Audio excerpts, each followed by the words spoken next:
What's up, guys? Today I figured I'd make a video with Beamng editing a map.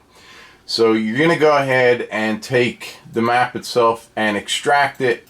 Once that's extracted, I would make a backup of it, and you could just delete it out of a new folder. In here you're going to have levels, and with Beam, when you paint mud, it doesn't look like mud. So what you're going to do is you're going to navigate to the art folder and then the terrains folder, and we're going to look for mud. So I'm going to copy T_mud_B, and then I'm going to open up GIMP, which I already have here. Now this is in grayscale, so we're going to click image and then mode and then RGB. From there you're going to click color and then colorize. And now you can see it's that color. So what we're going to do is click on color. That's going to bring up a little palette here with RGB LCH. And we're just going to go ahead and move this slider, the vertical one right here, kind of down to a yellow. And then we'll mess with the red and try and make that a brown. Alright, so after you have your color set, and you want to get this darker because for some reason Beam always shows up lighter, click OK, and then on colorize click OK. From there we're going to click image, and then we're going to click scale image, and this has to be 2048 and then 2048. So if you just click in there, it will automatically change. Then we're going to click scale. That's going to enlarge it. Then we're going to click file, and we're going to click export as, and we're going to navigate to the desktop, and I strongly recommend you do navigate through to that. Alright, so from there you're going to click file, you're going to click export as, and I suggest making a backup. So the way I'm going to do it is I'm just going to add 2 after mud, and then we're going to make sure it's a PNG file, and we're going to click export. Then this is going to pop up, click export again, and we're done with GIMP. So now we'll take the file that we just created in GIMP, and we'll go back to levels, and then we'll go back to that art and terrains, and all we're going to do is copy and paste that right in here. And then we're going to go ahead and zip this whole thing up. If you don't know how to do that, just right click on levels, send to zip, compressed zip, and then let that build. Alright, so before we change this color of mud here, as you can see it's green, what we're going to do is erase some of these rocks. So a very easy way to do that is just click these trees here. You'll see 2 trees, it'll say forest tools, and that's going to pop up another window, and I just have to move my forest editor down here so I can see it because it's under my terrain materials. So what we're going to do is look for large rocks. We're going to click on that, and then up here you're going to see in the upper left hand corner the second icon in is to paint them, and then the little tree with the minus sign is to erase them. And you'll notice up here in the left hand corner there's a little orange arrow. That has to be selected or it's not going to work. Now you can see the red cursor, and if you use your mouse button you can scroll in and out. So you're just going to move the mouse cursor and you can see the rocks starting to disappear. So I'm going to go ahead and do that, and then we'll cut back.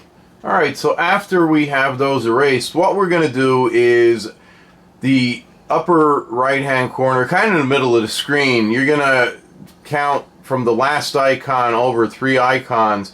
It looks like a mountain with some wrenches, and it says terrain tools. We're going to click on that, and you're going to notice it's going to say terrain material library or terrain painter. We want to be on terrain painter, and then we're going to click on mud, and then we're going to click on terrain material library, and from there we're going to click on mud.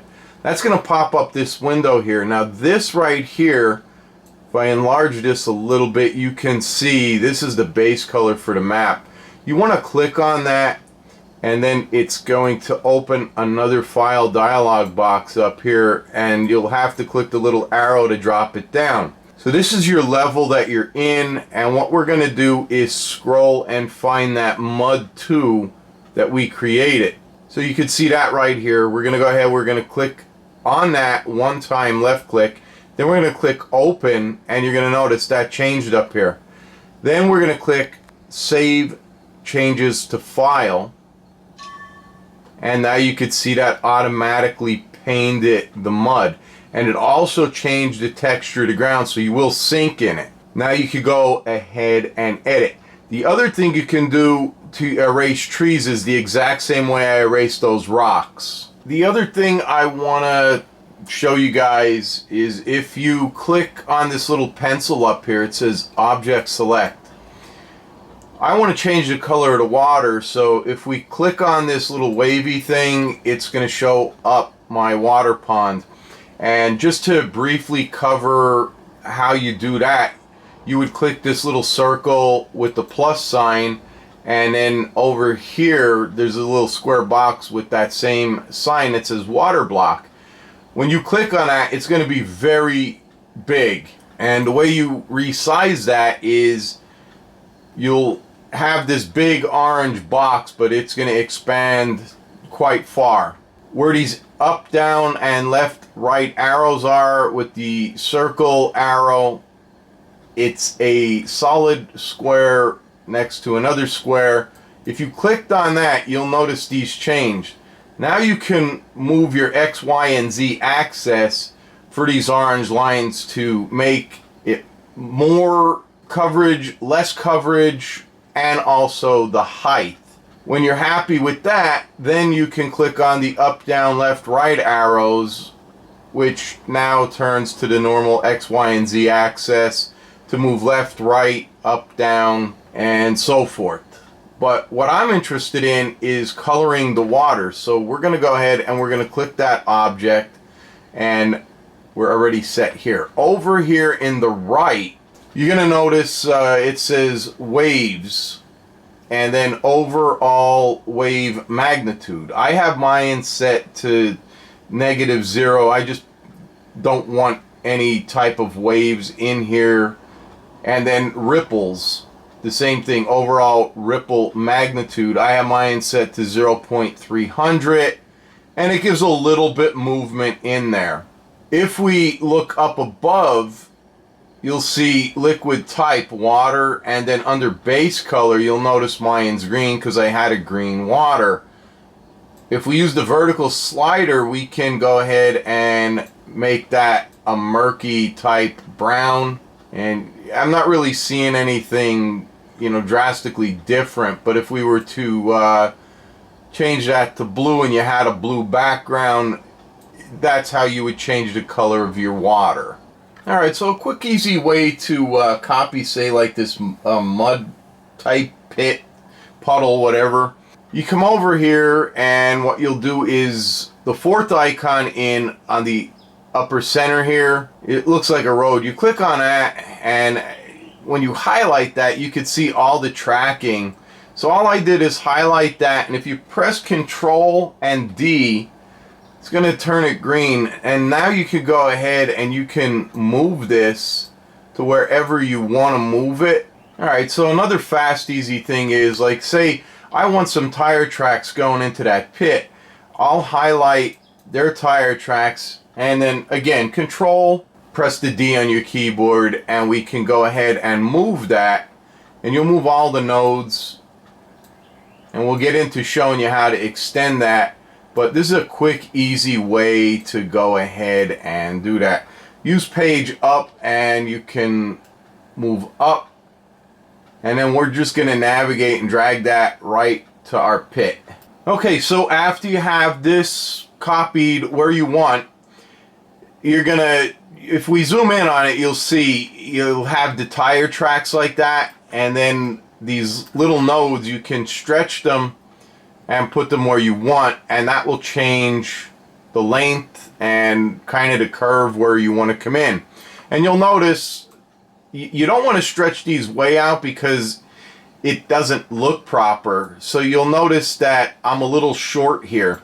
So if we just left click on that and turn it right, and then we hold Alt, you'll create another node, and then left click, and then we can just keep doing that and bring that outward, and you'll notice that we have now a mud track. And then simply, again, you would highlight it, Control D, and now we can move that